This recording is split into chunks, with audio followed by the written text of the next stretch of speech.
자, 안녕하세요. 저 마지막 시간입니다. 어, 2시부터 강의를 시작해서 졸리실 건데, 그래도 뭐, 저는 이제 올 때 차를 가지고 왔는데, 점심 먹고 오니까 너무 졸리더라고요. 너무 졸리는데, 또 강의를 하니까 졸음이 이제 다 달아났습니다. 달아났는데, 마지막 시간이고요. 자, 우리 이제 조금만 힘내서 같이 한번 해보도록 하겠습니다. 자, 여기 세금계산서 중에서 전자세금계산서를 갖다 한번 보겠습니다. 전자세금계산서는 발급 업무자는 법인사업자는 무조건 전자세금계산서를 발급하셔야 되고요.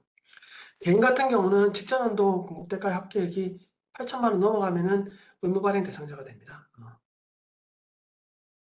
세금계산서는 발급 기한은 원칙은 뭐다? 공급 시기에 발급하는 게 원칙입니다.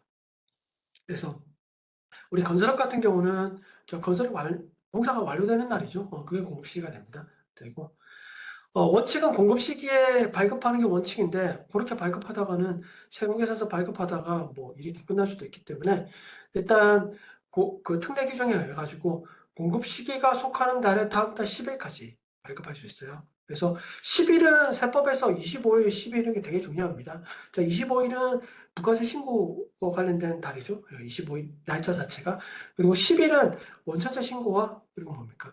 우리 세금계산서를 갖다가 발급할 수 있는 그 기한입니다. 기한이기 때문에 10일이 굉장히 중요합니다. 그래서 공급 시기가 속하는 달의 다음 달 10일까지 발급하셔야 돼요. 이때 하실 때는 예를 들어 이런 경우입니다. 자, 내가 공사가 완료된 게 8월 1일 날 완료가 됐어요. 네, 완료가 됐습니다.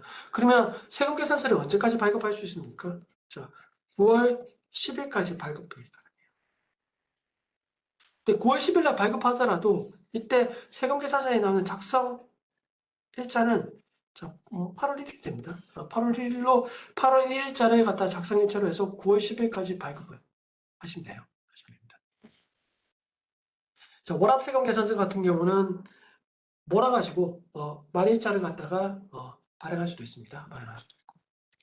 자, 전자세금 계산서는 이제 전송 의무가 있습니다. 의무가 있는데 우리 홈택스 시스템을 통해서 발급하는 경우에는 발급과 동시에 전송이 돼요. 전송이 되는데 홈택스가 아니라 우리 뭐 ASP 시스템이라든지 아니면 ERP 시스템을 통해 가지고 전자세금 계산서를 발급하면은 그 다음 날에 전송이 되거든요. 그래서 다음 날까지 우리 발급 명세를 갖다가 전송하도록 법성으로 규정하고 있습니다. 그리고 전자세금 계산서 발급하면은 뭐 우리 보관 의무가 좀 면제가 되죠. 뭐 세금 계산서 원래 종이 세금 계산서는 원래 다 가지고 계셔야 돼요. 가지고 계셔야 되고 요거 가끔씩 제가 이제 업을 하다 보니까 이런 분들이 있어요. 어, 부가세 신고해달라고 종이 세금 계산서를 저희한테 보내줘요. 보내주고 나면 저희는 보통 이제 원본은 저희가 안 가집니다. 사본만 가지고 있고 원본은 드리는데 저희 바쁘다고 또 원본 이제 그걸 갖다 나중에 찾아가겠대요. 근데 나중에 이거 그냥 뭐 안 찾아가는 경우도 있습니다. 안 찾아가는 경우도 있고 또는 뭐 이거 갖다 그냥 뭐 버려달라는 경우도 있고요. 있는데 그렇게 하시면 안 돼요. 꼭 5년간 보관하셔야 돼요. 세금 계산서는. 근데 전자세금 계산서는 뭐다? 보관 업무가 문제가 돼요. 왜냐하면 시스템에 다 있으니까. 국세청 시스템에 다 있으니까 그 보관업무 문제되는 겁니다. 뭐 매출 매입처분 세금 계산서 합계표 제출에 모두 면제가 돼요.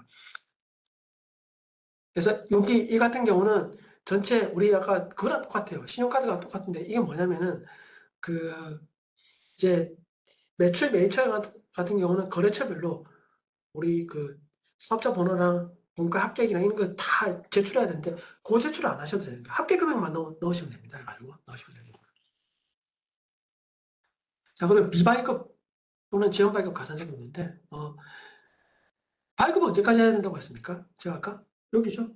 자, 공급 시기가 속하는 달 다음 달 10일까지 발급해야 되는데 발급을 갖다가 못했습니다. 못했는데 근데 확정 신고 기간까지 발급을 하면은 지연 발급이 되는 거고요. 확정 신고 기간까지 발급을 못했다. 그러면 비발급이 됩니다. 그래서 예를 들어 가지고 자 우리 요거래 같은 경우 이기니까 1월 25일까지 발급을 하면은 지연 발급이 되는 거고요. 근데 1월 26일 날 발급했다. 그러면 미발급이 돼요. 발급을 했다 하더라도 미발급이 됩니다. 그래서 그때 미발급했을 때는 2% 가산세, 그리고 지연 발급은 1% 가산세가 들어갑니다. 그리고 전자세금 계산서 발급 의무자, 법인이라든지 또는 직전연도 공과에 각각 8천만 원 이상인 이제 전자세금 계산서 의무 발행 대상자가 의무 발행 대상으로 지정되면은 연락 옵니다. 와요. 우편을 합니다. 그래서 그 됐을 때는 전자세금 계산서를 발급해야 되는데 전자세금 계산서를 발급 안 하고 종이세금 계산서를 발급하면은 가산세 물어요. 세금 계산서를 발급했다 하더라도 가산세 묻습니다. 자, 전송도 마찬가지입니다.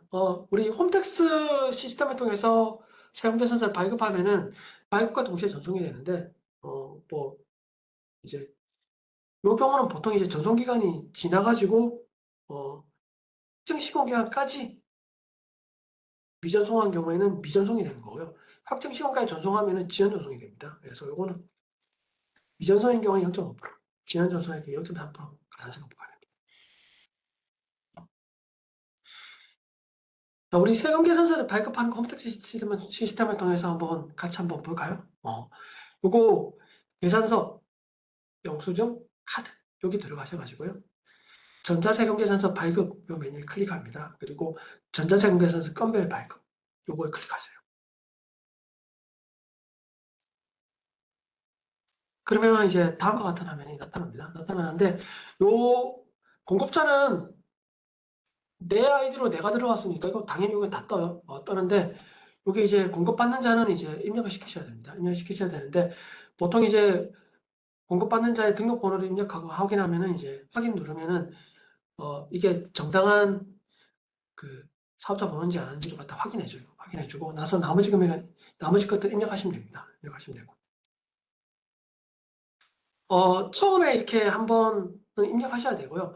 한 번 내가 발행한 게 있다고 하면은 요 거래처 조에 들어가시면은 여기 해당 사항이 들어가 있어요. 그러니까 그 선택하시면은 기본 사항이 다 불러와줘요. 불러와주는 거고 자 거래처 관리를 통해 가지고 처음부터 이렇게 거래처 관리 메뉴에 등록을 하면은 뭐 굳이 이렇게 하나하나 입력 안 시켜도 됩니다. 그래서 지금 여기에서 얘기하는 우리 그 제가 빨간색으로 체크박스를 해놓은 거 있잖아요. 그거는 뭐다? 필요적 기재 사항입니다. 그래서 이거는 반드시 기재하셔야 되는 거고요. 자 그리고 작성일자 들어가셔야 됩니다. 이게 공급식이죠. 작성일자. 그리고 공급가액과 부가가치세 들어가시고 발급하기 누르시면 됩니다. 여기 청구는 내가 그냥 아직 외상인 거고 영수는 내가 돈 받은 경우죠. 그냥 받은 경우이기 때문에 이거 체크하셔가지고 넣으시면 됩니다. 자 품목도 여러분들 여기 입력시키시면 돼요. 크게 어려운 거 없습니다. 날짜 적고 그 다음에 해당 이게 공사비면 공사비 A 현장의 공사비다. A 현장 공사비 이렇게 적으시면 돼요.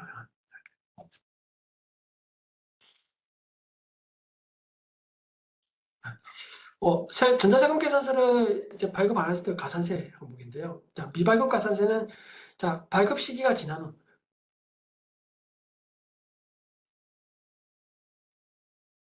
자, 발급 시기가 지난 후에 발급 시기는 아까 언제라고 했습니까? 음, 공급 시기가 속하는 달 다음 달 10일까지죠. 10일까지인데 그 시기일이 지나가지고 확정 신고 기간 내에 발급하지 않은 경우에는 자, 2% 가산세. 지연 발급은 확정 신고 기간까지 발급한 경우는 1%. 그죠? 자, 발급 시기가 지난 후. 그러니까 아까 8월 1일자를 9월 10일까지 발급해야 되는데 9월 15일자에 발급했습니다. 그러면 1% 가산세가 들어가는 거죠. 종이세금 계산서를 아까 얘기했습니다. 전자세금 계산서 의무 발급 대상자가 자, 종이세금 계산서를 발급한 경우에는 1% 가산세가, 미전송 가산세 5%, 0.5%, 지연 발급은 0.4% 가산세가 들어갑니다.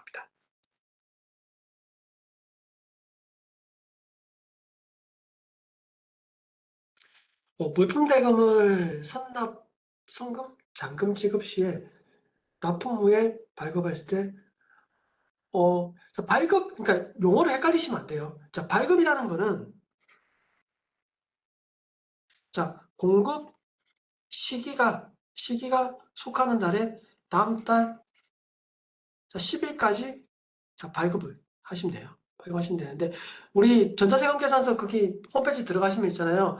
거기 보면 작성일자가 있고, 그다음에 발급일자가 있고, 그다음에 전송일자가 있고, 이렇게 다 나와요. 다 나오기 때문에, 자, 작성일자는 뭐 예를 들어 가지고 여기 잔금 납품일자가 예를 들어서 납품일자가 8월 1일이다. 그럼 8월 1일인데 발급을 갖다가 저 9월 10일까지 발급하시면 돼요. 그러면 작성일자가 8월 1일이 되는 거고, 그다음 발급일자가 이제 뭐 9월 10일이 되는 거고, 전송일자는 뭐 홈택스 통해서 전송했으면 그냥 9월 10일이 되는 거고, 이렇게 했으면 정당한 세금계산서죠.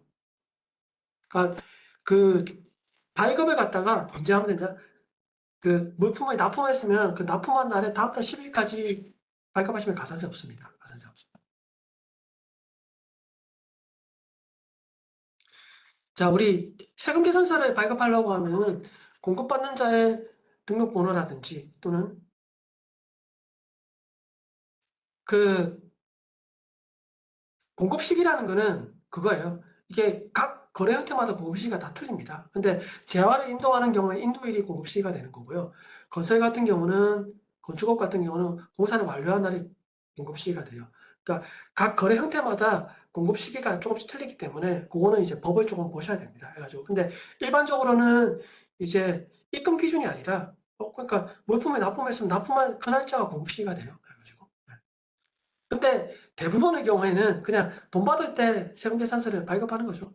발급합니다. 근데 뭐, 그런 것 같은 경우 뭐 조사가 나오지 않는 이상은 그런 것까지 뭐 다 확인하지는 않습니다. 확인하지는 않고. 원칙은 뭐다? 네, 이제 그 공급 기준이 시기가 되는 거고요. 근데 뭐, 저기 뭐야, 납품하기 전에 입금 받아서 발급했다. 그럼 그건 정당한 세금계산서예요. 계산서. 자, 공급 시기를 보셔야 돼요. 공급 시기. 그래서 일반적으로는 물품은 그래서 어떻게 합니까? 발급할 때 청구로 발급하는 거죠. 청구로. 원칙은 입금 기준이 아닙니다. 공급 시기에 세금 계산서 작성일자에서 발급하는 게 원칙입니다. 자, 우리 세금 계산서를 할 때 사업자 번호가 이제 정당해야 돼. 내가 세금 계산서 수취하더라도 세금 계산서를 발급할 수 있는 사업자, 뭐 폐업자가 세금 계산서를 발급한 거 수취하면은 매입세금좀 못 받아요. 휴업자도 세금 계산서 발급할 수 없습니다. 그래서 요거 줘야 하는 거 어떻게 줘야 하냐? 요거 상담, 불복, 제보 여기 들어가시고요. 자, 기타.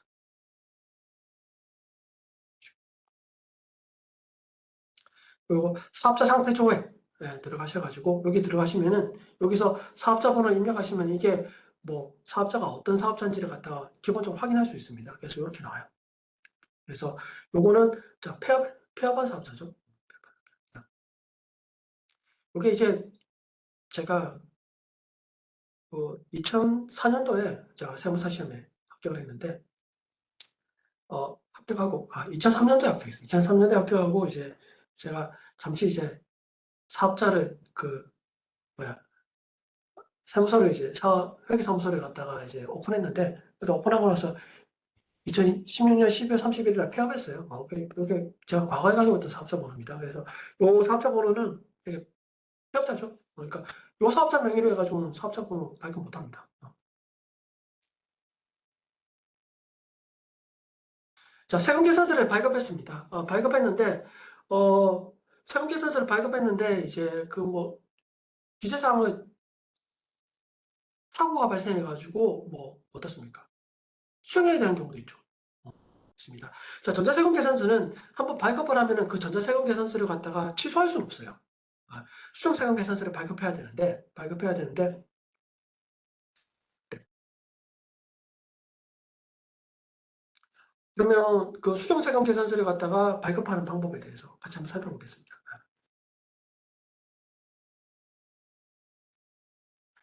수정산 전자세금 계산서를 발급할 수 있는 사유는 다음과 같아요. 이게 뭐냐면은 사유가 여러 가지가 있는데, 뭐, 요 사유를 갖다가 다 뭐 아셔도 되고, 뭐 기본적인 사항만 아셔도 됩니다. 아셔도 되는데, 여기 작성일자를 소급해서 한다는 말이 있습니다. 여기 작성일자는 소급. 요 말이 무슨 말이냐면은, 요거는 요거예요. 어, 예를 들어가지고, 자, 기재상 착오 같은 경우 이렇습니다. 내가 원래 1000만 원짜리 세금 계산서를 발급했어요. 저 발급했는데, 여기에서, 어, 그, 공급 받는 자의 뭐 등록번호가 잘못 기재될 수도 있고, 또는 이제 뭐 임의적 기재사항이 잘못 기재되어 있습니다. 그래서 뭐 주소가 잘못 이렇게 했을 때, 기재사항이 착오가 발생했으니까, 요거를 세금계산서를 갖다가 이제 다시, 수정세금계산을 발급하는 겁니다. 이게 이제 8월 1일자를 작성일자로 돼 있는데, 그러면 기재사항 착오 같은 경우는 어떻게 발행하냐? 요 8월 1일자에 발생한 것 같다. 이게 마이너스 1,000만 원 칩니다. 그래서 요걸 한 장 발행해요. 발급합니다. 그러고 나서 8월 1일자에 다시 주소를 수정한 1,000만 원짜리 세금계산서를 갖다가 이렇게 새로 발급하는 거죠. 발급하는데 이때 작성일자를 갖다가 뭐다? 새로운 발급하는 세금계산 작성일자가 뭡니까? 당초에 발급한 이 날짜를 갖다가 적어주는 겁니다. 그래서 이거 당초 작업에 입력하는 것 갖다가 우리 작성일자 소급했다고 하는데 요런 경우에는 작성일자를 소급해서 입력하는데 자, 우리 거래량을 한번 보겠어요.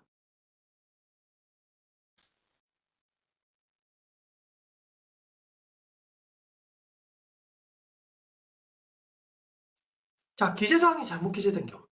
어.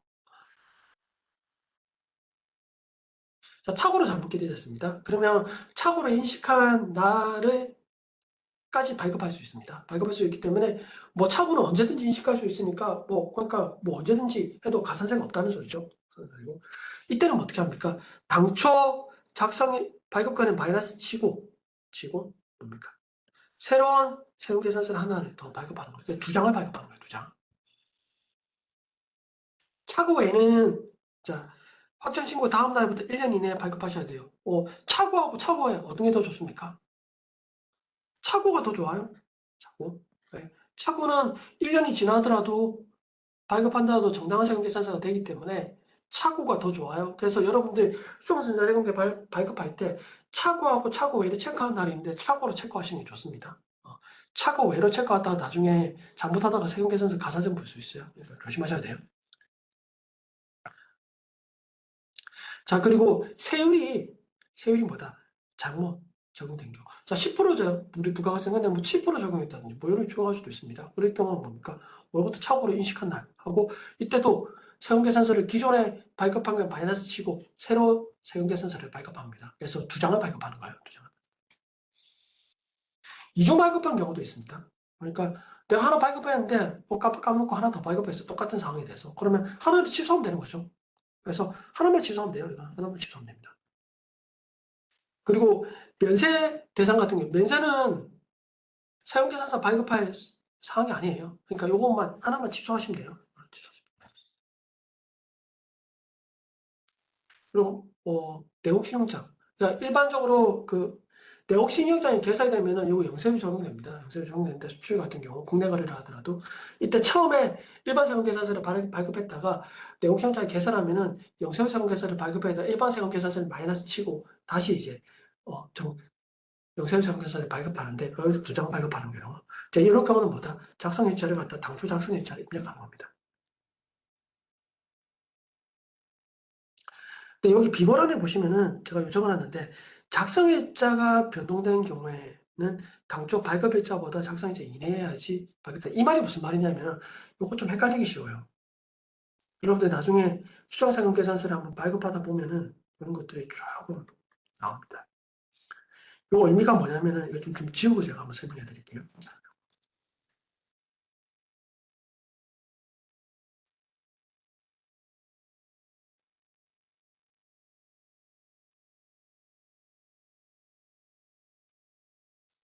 자, 이런 경우예요. 자, 아까 여기 8월 1일자로 세금계산 작성일자에 세금계산서를 발급했는데 이게 언제 발급했냐면 이게 8월 10일 날 발급했어요. 자, 작성일자가 8월 1일자로 8월 10일 날 발급할 수 있죠?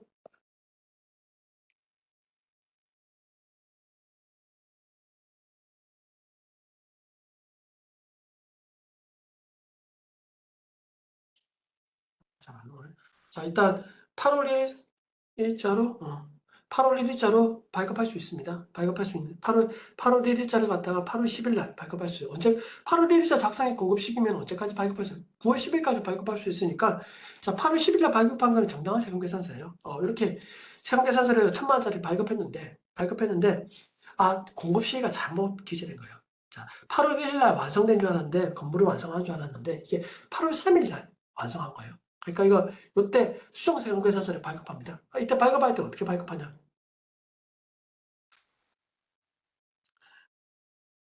당초 발급일자가 8월일자 8월 10일이죠. 그러면 이때 작성 연월일이 잘못됐을 경우에는 자 8월 3일은 가능해요. 근데 작성일자가 8월 11일로 해가지고는 발급을 못한다는 소리입니다. 해가지고 요 당초 발급일자보다 이내에 된다.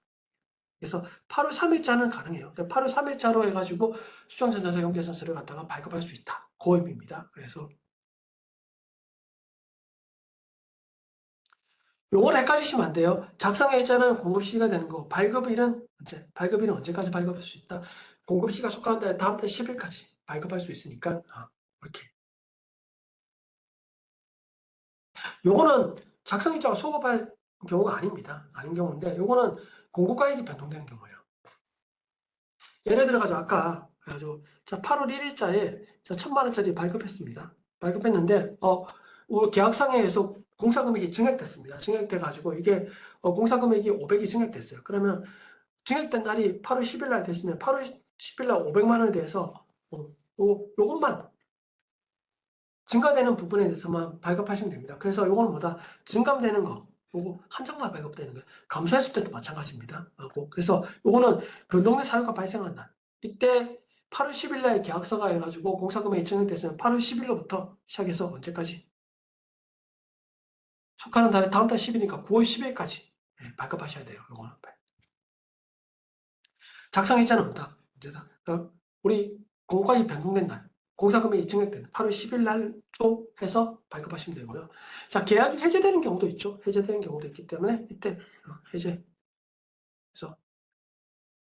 한 장, 짜리로 해서 해제를 다음 달 10일까지 해서 마이너스 치시면 됩니다.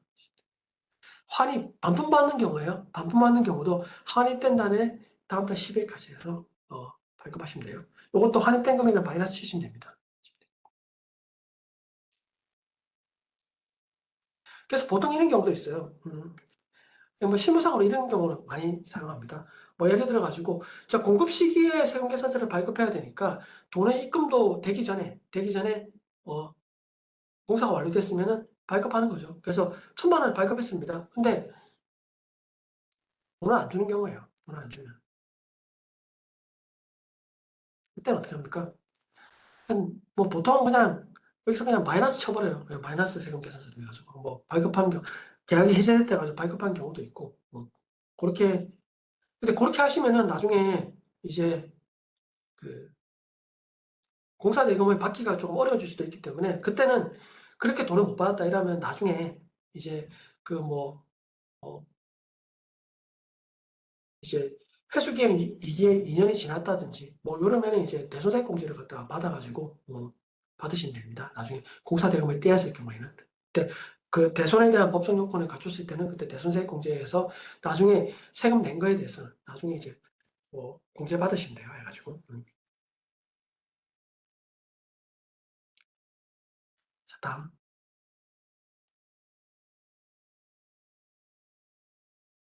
자, 그래서 아까 당초 작성일자로 소급하는 경우에는 자, 신고기간 내에 수정사유가 발생했으면은 그때는 플러스 마이너스가 되기 때문에 요거는 뭐 수정신고 대상이 아닙니다. 근데 신고기간이 경과한 후에 수정사유가 발생했을 때는 요거 뭡니까? 수정신고 하셔야 돼요. 하셔야 되고. 새로운 작성일자 아까 공급가액이 변동된다든지 또는 증액되는 감소되는 경우라든지 뭐 계약이 해제되는 경우라든지 이런 경우에는 이때는 뭐다? 수정신고 대상이 아닙니다. 왜냐하면 이때가 사유가 발생했을 때가 새로운 공급 시기가 되기 때문에 이때 발급한 거 그냥 신고하시면 돼요. 그냥. 자, 수정상 전자세금계산서를 발급하는 방법에 대해서 같이 한번 살펴보겠습니다. 요거는 뭐 여러 가지가 있는데 이거 기재사항 착오 부분 한 가지만 내서 하시고 나머지는 비슷하니까 여러분들 한번 따라해 보시면 돼요. 해가지고 자, 수정전자세금을 발급하려고 이렇게 들어갑니다. 우리 계산서 영수증 카드 들어가셔가지고 세금계산서 발급 클릭하시고 여기서 세금계산 수정 발급 여기 클릭하셔야 돼요. 우리 처음에 발행했을 때는 큰배 발행 들어가셨죠. 이거 수정 발급 들어가셔야 돼요.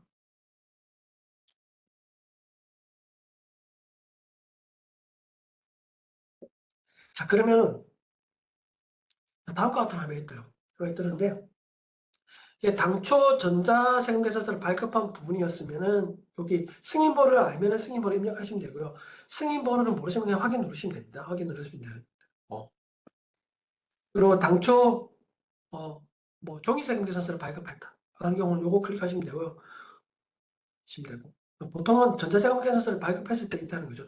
종이세금계산서는 세금계산 자체를 갖다가 세무서에 제출하는 게 아니기 때문에 그냥 뭐 종이세금계산서, 수정세금계산서 발급하는 경우는 거의 없습니다. 왜냐면 뭐 기존에 발급한 거 찢어버리고 새로 발급하면 되기 때문에. 근데 전자세금계산서는 한번 발급하면은 그게 이제 전자에 이제 조성이 되기 때문에 요거는 이제 그거 취소를 못 시켜요. 그러니까 전자세금계산서 발급해야 되는 경우고. 그래서 확인 누르시면은 이렇게 떠요. 그러면 이제 내가 여기서 조회하시면은 그 내가 잘못 발행된 거 하나씩 뜹니다. 그러면 여기서 선택하시면 돼요. 선택하시고 그리고 수정 전자세금 발급 누르시면 됩니다.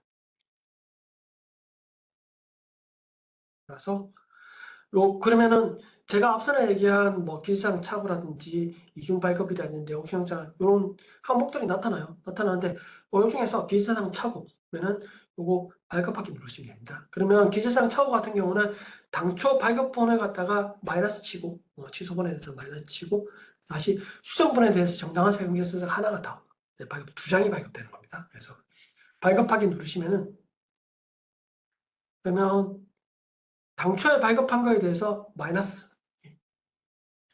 치는 거죠. 마이너스 치는 거. 그래서 새로운 전자세금 계산 발급하는데 이때는 정당하게 정확하게 입력시키셔야 돼요. 기존 거는 뭔가 하나를 갖다가 기재상의 착오와 잘못 기재됐기 때문에 그걸 마이너스 친 거기 때문에 정확하게 기재하고 난 후에 이제 발급을 누르시면 됩니다. 뭐 크게 어려운 거 없습니다. 발급하시죠. 자, 우리 제가 이렇게 하시면은 우리 건설업과 관련된 어떤 좀 주의할 사항들에 대해서 이렇게 같이 한번 살펴봤고요. 지금 하시는 사항들은 이제 우리 건설업과 관련된 사항 중에서 세액 감면과 관련된 사항 중에서 세액 감면이나 세액 공제 관련된 사항 중에서 좀 어, 주요한 거에 대해서 같이 한번 간략하게 한번 설명해 보겠습니다. 요거는 내용이 굉장히 어려워요. 어렵기 때문에 그냥 이런 게 있다 정도만 알고 넘어가시면 됩니다. 넘어가시면 되고 세무대리인의 조력을 받으셔야 돼요. 요거 뭐 개인이 할 수 있으면 하셔도 되는데 일단 저 개인적으로는 세무대리인의 조력을 받으시는 게 세액 감면 같은 경우는 좀 받으시는 게 좋습니다. 좋고.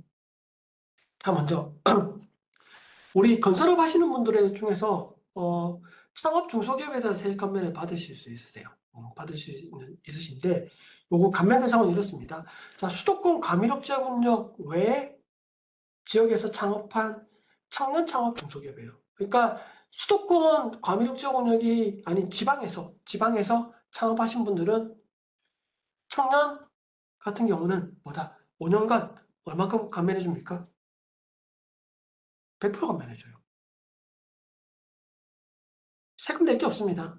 그러니까 굉장한 메리트가 있는 거죠. 메리트가 있고 최저한세도 배제돼요. 우리 최저한세는 세법에서 세액 감면을 갖다 여러 번 받을 수가 있기 때문에 많이 받을 수가 있기 때문에 그 중에서 세금을 요 정도 내세요 해가지고 어떤 최저한세 규정이 있는데 그것도 배제돼요. 그러니까 전액 다 감면받을 수 있습니다. 그러니까 굉장히 좋은 거죠. 감면하도도 연간 5억이나 돼요. 5억이나 됩니다.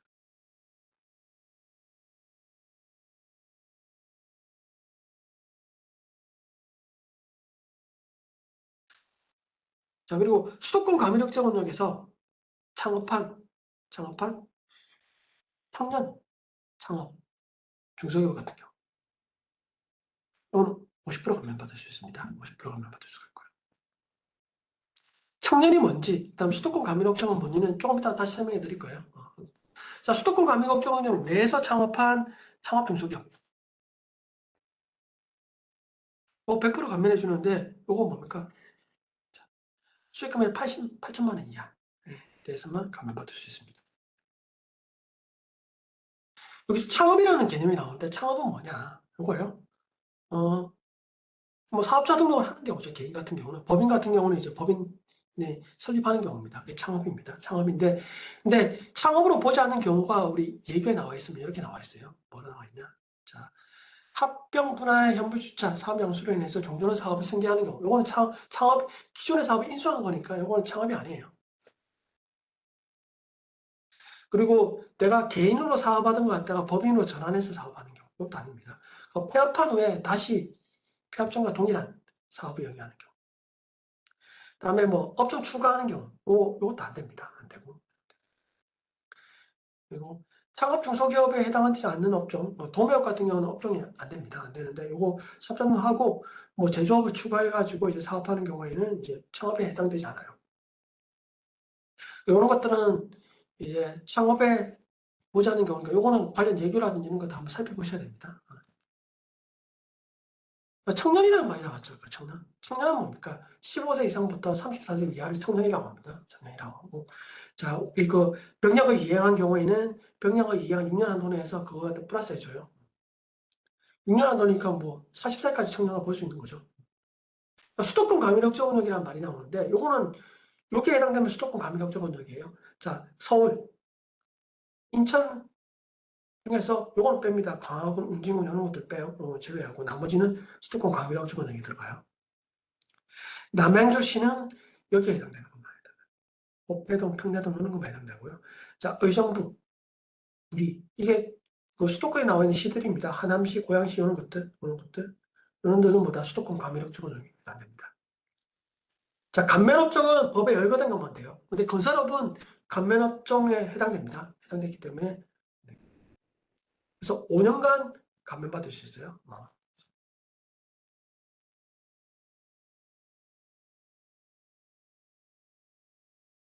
자, 다음은 중소기업 특별사익 감면입니다. 감면이고요. 건설업도 해당 업종에 해당돼요.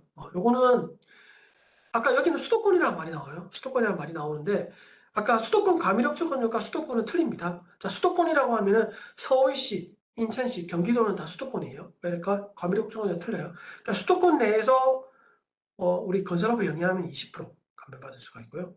자, 수도권 외에서 하시면 30% 감면받을 수 있습니다. 그래서 건설업은 감면 대상에 해당이 돼요. 해당이 되고 1억 한도입니다.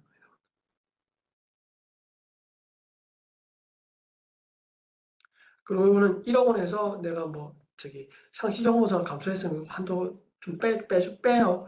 감면 한도가 좀 줄어듭니다. 감면이. 그래서 중소기업 특별세 감면도 받을 수가 있어요. 자, 다음에 또 받을 수 있는 게 통합고용 세금제입니다. 요거는 이제 그 내가 종업원이 있으면은 그 종업원이 그 이제 증가되거나 요랬을 경우에는 감면받을 수가 있어요. 감면받을 수 있는데 요거는 고용중개세액공제하고 그다음에 육아휴직자 복귀자에 대한 추가세금 합해가지고 우리는 뭐라고 하냐 통합고용세액공제라고 합니다. 예, 고용중개세액공제는 이제 기본세액공제가 1%, 그 기업과 니은 합한 금액인데 요거는 기업은 뭐 청년이라든지 장애 60세 이상 고령자죠. 그다음에 이제 경력 단절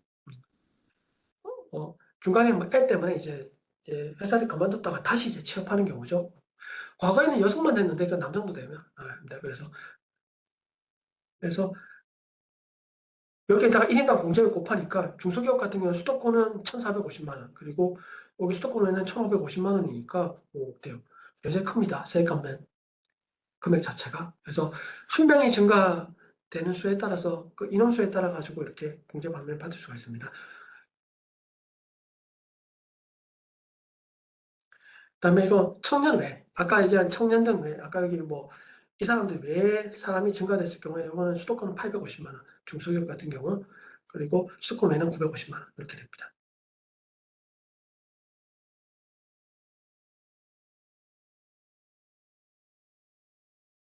요 고용세액공제는 내가 한 번 적용받으면 중소기업 같은 경우 3년간 적용받을 똑같은 금액을 3년에 적용받을 수 있습니다. 그래서 이거 인원수가 감소하지만 않는다면 감소하면은 그다음부터 공정 못 받고 그다음에 감면받은 세액을 좀 토해내야 돼요. 토해내야 되기 때문에 이렇게 보시면 됩니다. 그러니까 그 감소만 하지 않아도 돼요. 그냥 유지만 하시면 됩니다. 하시면 돼요. 요거 요 고용정대 세액공제하고 이거 중복공제 안 됩니다. 안 돼. 하나만 거의 비슷하기 때문에 하나만 공제받을 수가 있어요. 자, 다음은 육아휴직 복귀자에 대한 세액공제인데 요거는 우리 직원이 있는데 직원이 이제 육아휴직 때문에 이제 휴직했어요. 휴직하고 나서 복귀합니다. 복귀하면은 복귀한 인원수에 대해서 감면받을 수가 있어요. 공제를 받을 수가 있습니다. 복직일로부터 2년간은 근무해야 돼요. 해야 되는데 앞선에 얘기한 현금영수증 감행 대상이고 인데 현금영수증 감행을 안 했다든지 또는 이제 사업용 계좌를 갖다 등록을 해야 되는 신고를 해야 되는데 신고를 안 했다든지 이런 경우에는 앞선에서 얘기한 세액공제를 못 받아요. 이게 세액공제니까 받을 수 있어요. 세액 감면은 못 받습니다. 여기 아까 여기 창업중소기업에 세액 감면과 중소기업 특별세액 감면 이런 감면은 못 받아요. 조특법에 의해서. 그래서 그 뭐 현금영수증 의무 건설업 같은 경우는 현금영수증 의무 대상자이기 때문에 현금영수증에 가맹점을 가입하셔야 되고요. 그리고 사업용 계좌도 등록을 신고를 하셔야 됩니다. 하셔야지 이제 세액 감면을 받을 수가 있어요. 제가 준비한 거는 여기까지입니다. 여기까지고 지금 40분인데 뭐 질문하실 거 있으면 질문하시고요. 특별하게 뭐 질문하실 거 없으시면은 자, 수업은 조금, 조금 일찍 해서 마치도록 하겠습니다. 여러분들 혹시 뭐 그리고 제가 이거 강의할 때마다 얘기하는데 여러분들 제일 중요한 거는 뭐냐면은 신고를 하셔야 돼요. 신고. 그러니까 부가세를 신고하든 소득세를 신고하든 법인세를 신고하든 일단 신고 기간이 지나서 신고하시면 있잖아요. 그러면 그걸 기한후 신고라고 합니다. 그러면 우리 세법에서는 어떠냐면은 신고 기간 내에 신고한 거는 납세자가 신고한 게 적정한 거로 봐요. 특별한 사정이 없는 한. 그래서 납세자가 신고한 게 확정이 됩니다. 확정이 되는데 거기서 뭐 오류나 탄류가 있거나 이러지 않는 이상은 뭐 걸러지지 않는 이상은 뭐 거기에 대해서 뭐 확정이 되는데 신고 기간이 지나서 신고를 하잖아요. 신고를 해버리면 기한후 신고라고 하는데 이때는 뭐냐? 납세자가 신고한 게 적정하지 않다고 봐요. 그래서 세법에서도 뭐다? 신고한 거는 협력 의무에 불과하고 세무서에서 과세관청에서 결정하도록 되어 있습니다. 법에 그렇게 되어 있어요. 3개월 이내에 결정하도록 되어 있기 때문에 이때는 과세자들도 제출을 요구하고 조사도 합니다. 조사도 하기 때문에 여러분들 오늘 강의하면서 알아가셔야 될 거는 뭐다? 신고는 신고 기간 내에 제때 하셔야 되고요. 그리고 세법상 이제 의무가 부과된 거는 하셔야지 좋습니다. 그래서 현금영수증 의무 가맹점에 가입을 대상이 되면 가입하셔야 되고 사업용 계좌도 등록하셔야 되면 신고하셔야 되고 이렇게 하셔야 돼요. 제일 중요합니다. 그래서 하셔야 되고 뭐 수업은 뭐 질의하실 거 없으시면은 이렇게 해서 오늘 수업은 마무리하도록 하겠습니다. 하도록 하고 다음에 또 기회가 되면은 또 이제 여러분들 같이 이렇게 강의하는 거로 해서 찾아뵙도록 하겠습니다. 저 우리 긴 시간 수업 듣는다고 굉장히 수고 많으셨습니다. 네, 감사합니다. 자, 수업은 여기까지 하겠습니다. 감사합니다.